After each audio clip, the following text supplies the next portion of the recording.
They towed her car with her baby still inside.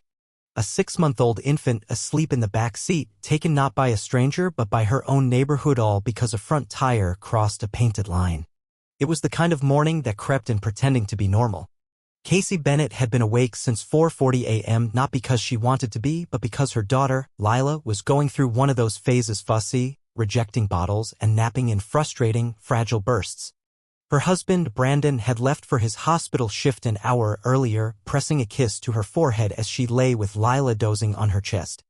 Outside, the sky was soft with morning haze, muted gold with streaks of gray. Casey moved through their townhome like a ghost, exhausted before the day had even begun. Her brain was thick with fatigue, but her hands moved on autopilot. Diaper change, warm the formula, answer a client email with a forced smiley face. By 7:05 a.m. she was out the front door barefoot, balancing Lila on her shoulder while juggling a phone, car keys, and a coffee she'd already reheated twice but hadn't sipped. Her plan was simple. Buckle Lila in. Start the engine. Let the AC cool the car while she dashed inside to grab the bottle she'd left on the kitchen counter. 2 minutes. That was all. She parked in her usual spot right in front of their unit, where she'd parked since they moved in. The HOA had recently painted thin white lines to mark legal parking boundaries. Her front tire had crossed one. Barely. She didn't think twice. Lila needed to be fed. Life was more important than lines. She clicked the car seat into its base with practiced ease. Lila, already calm from the hum of the car and the cool breeze of the AC, started to drift off. Casey adjusted the sunshade, kissed her daughter's forehead, locked the car, and jogged up the front steps. Inside, she tested the bottle's temperature, smiled at a text from Brandon, "How's our little queen," and stepped back outside. The car was gone. For a heartbeat, she couldn't register it. The driveway was empty. No broken glass. No sound. No open doors. Just silence. Birds chirped. Sprinklers clicked. The world spun forward like nothing had happened. She blinked once. Twice. Then her heart plunged into her stomach. "Lila," she said softly. Then louder, "Lila." The bottle slipped from her hand, rolled across the pavement. She screamed again, stumbling toward the street. Her fingers shook as she punched in 911. "My baby, me daughter's gone. The carrot's gone. Please, please-ish, 6 months old." A neighbor poked his head out from across the street, startled. "Wasn't there a tow truck earlier?" "Tow truck?" Casey turned toward him, the words not computing. "Tow truck," she repeated. And then it hit her. Not a kidnapping. Not a theft. Her own neighborhood had taken her child. The HOA. The painted line. They didn't check the back seat. She let out a sound she didn't recognize, raw and animalistic, falling to her knees as she fumbled her phone again, sobbing, trying to speak. "My baby," she cried to the dispatcher. She was in the car. They towed her with my baby inside. Brandon burst through the front door, still in his scrubs minutes later. Casey had only said 5 words on the phone. They towed her with Lila. They raced down the highway, the air charged with unspoken panic. Casey clutched the door handle so tightly her fingers ached. She whispered Lila's name over and over, like her voice could reach her daughter wherever she was.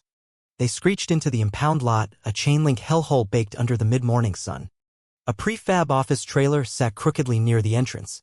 Brandon didn't wait. He stormed inside. "Our car was towed 30 minutes ago," he said, breathless. "There's a baby in the back seat." The woman behind the desk blinked, sandwich mid-bite. "A what?" "Our daughter," Casey shouted. 6 months old. The woman's hands flew for her walkie-talkie. "Charlie, lot 9. Open the gray CRV now. Passenger says there's a baby in it." They didn't wait. Lot 9 was tucked in the back, hidden behind trucks and sedans. The CRV stood there, windows fogged from the heat. Brandon yanked the door handle. Locked. Casey was pounding the window, shouting, "Lila, mommy's here." A cry thin and raspy from inside. A man with a keyring fumbled toward them, hands trembling. The lock clicked. The door flew open. Lila was crimson-faced, soaked in sweat, her little fists clenched tight, her cries hoarse and frantic. She had been trapped in that heat for almost 40 minutes. Casey climbed into the back seat, unbuckling her daughter with shaking hands, pulling her against her chest. Lila clung to her like she'd been drowning. Brandon stood frozen outside the car, one hand to his mouth, staring at his child. 40 minutes. Not one person had looked inside the car. Later, the tow driver would say, "I didn't check. HOA just said remove the vehicle." Like it was that simple. Like Lila wasn't real. At the hospital, once doctors cleared Lila heat exposure, yes, but no permanent damage. They called it luck. Lucky. But Casey didn't feel lucky. She felt scorched down to her bones. The next morning, Casey requested a meeting with the HOA. She didn't want revenge. She wanted answers. She walked into their office with Lila strapped to her chest. The baby flinched at loud sounds, still startled when trucks rumbled past. Tom Rickson, HOA president and retired civil engineer, sat behind a plastic folding table flanked by 2 other board members. Neatly organized folders lined the table. His face was unreadable, not out of guilt, but detachment. "You authorized my car's removal," Casey said evenly. "Without knocking. Without checking. Without a phone call." Tom folded his hands over a folder. "Correct. The vehicle violated Section 4.2, front tire exceeded boundary line." "She's 6 months old," Casey said, looking down at her daughter. "She was in that car. For 40 minutes. In 90-degree heat." Tom didn't blink. "We operate under a zero-tolerance policy. Exceptions lead to inconsistencies. We have to enforce the rules." Casey stared. "You towed a baby." Tom leaned forward. "We're not responsible for what's inside the car. That's on the owner." The words landed with brutal finality. Casey didn't scream. Didn't argue. She stood, held her daughter closer, and walked out. Later, those exact words, "we're not responsible for what's inside the car," would echo in courtrooms, be printed in news headlines. They would define a case and a man. Detective Erica Monroe had seen her share of horrors working child protection: burns, bruises, neglect, but this case scraped something deeper. Not just because Lila was so young, or because she'd nearly died. It was the language in the reports. Cold. Bureaucratic. Emotionless. Erica poured through logs, GPS data, time-stamped calls. No one had opened the car before towing it. No inspection. No checklist. Just procedure. She interviewed the tow driver, a nervous young man in his 20s. "I didn't know there was a baby," he said. "I just got the call from the HOA. "But you didn't check?" she asked. "No, ma'am. Not my job." She interviewed the supervisor, the intake clerk, the impound staff. No one looked. Then she read the HOA bylaws. 15 pages. No mention anywhere of checking vehicle contents before towing. Finally, she read Lila's ER report. Heart rate, core temperature, acute distress. That was enough. Within 48 hours, the DA had the file. Within the week, charges were filed: criminal negligence and child endangerment against both the tow driver and Tom Rickson. The courtroom was smaller than Casey imagined. It smelled like old paper and coffee. Tom sat at the defense table in a navy suit, looking bored more than regretful. The prosecution, led by ADA Carmen Rivera, was steady and sharp. The defense tried to flip the blame. They called Casey negligent for leaving her baby for 2 minutes, AC running or not. They waived bylaws, parking line photos. They tried to make it her fault. But Carmen walked the jury through every moment. She left her daughter in a locked, running car for less than 2 minutes. Outside her own home. The air conditioning was on. The child was asleep. And then Carmen said a homeowners association decided a painted line mattered more than what might be inside. They chose not to check. Not to care. She held up a printout.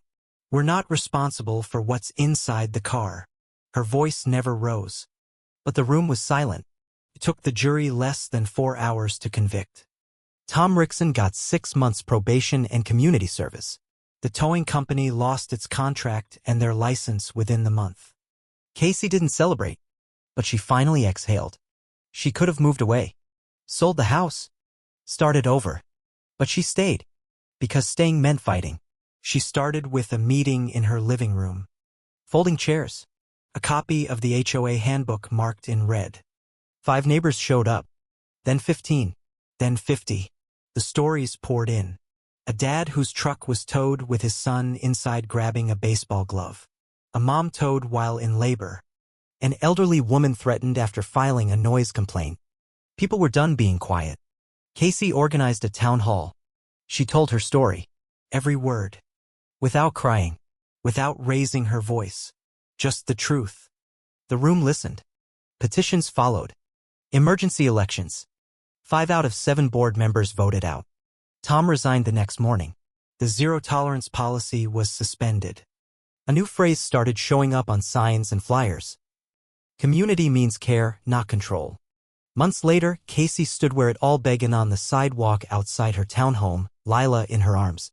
Her daughter was heavier now. Stronger. Her laugh louder. Her eyes brighter. The white parking line was still there. Clean. Precise. But it no longer haunted Casey.